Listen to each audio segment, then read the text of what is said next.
When I was younger, I remember if I had done something wrong or was trying to get out of something or make excuses for something, and I'd be doing that with my mother, she'd put up her hands and she'd say, "Words, words, words. I'm from Missouri. Show me." And often I remember that because she was exactly right. It's easy to have rhetoric. It's easy to talk about something. It's easy to make promises. And yet really, a lot of times we need to judge ourselves and perhaps even others by what we do, how we follow through. Do we embody what we say we believe? Do we follow through on it?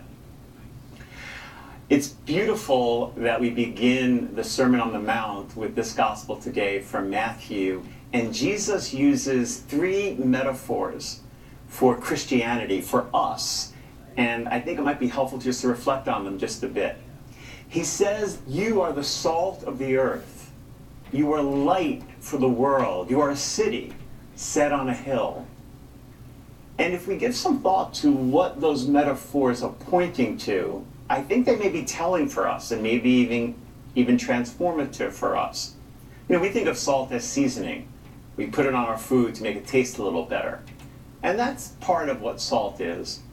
But at the time of Jesus, it was also a preservative because you didn't have refrigeration. And so in order to make meats last, they would cure it with salt and they would stay longer. So there's that aspect.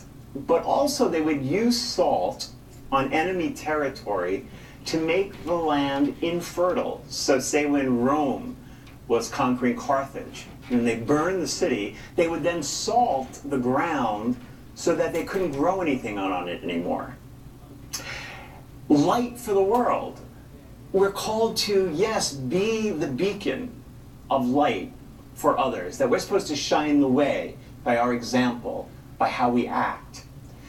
And yet also light is shown in darkness to dispel the light or to put the light on something that is destructive or negative so that we can see it for what it is and hopefully not continue that kind of action or that kind of behavior.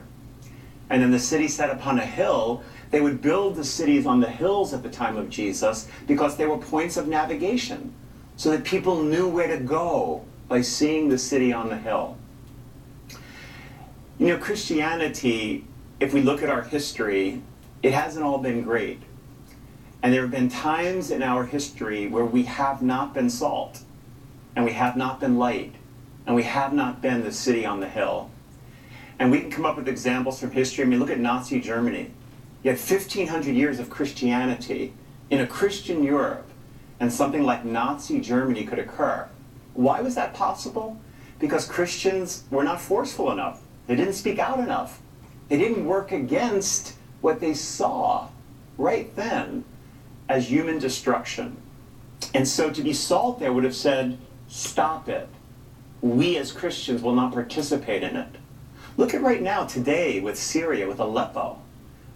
The terrible, terrible tragedy and violence in Aleppo. Are we speaking out as a world community, as a Christian community against that? How could something like Rwanda happen in our own time, in a Christian world, our part of it, the Christian part, not be more forceful to stop it, the violence in our own country?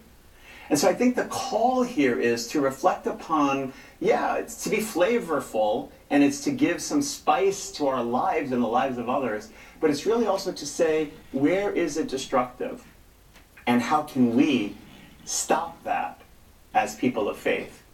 And to continue to be light, to shine a light on that which is destructive, that which is not just. As the first reading says, we're called to give a message of good news to the poor, the oppressed, the prisoner.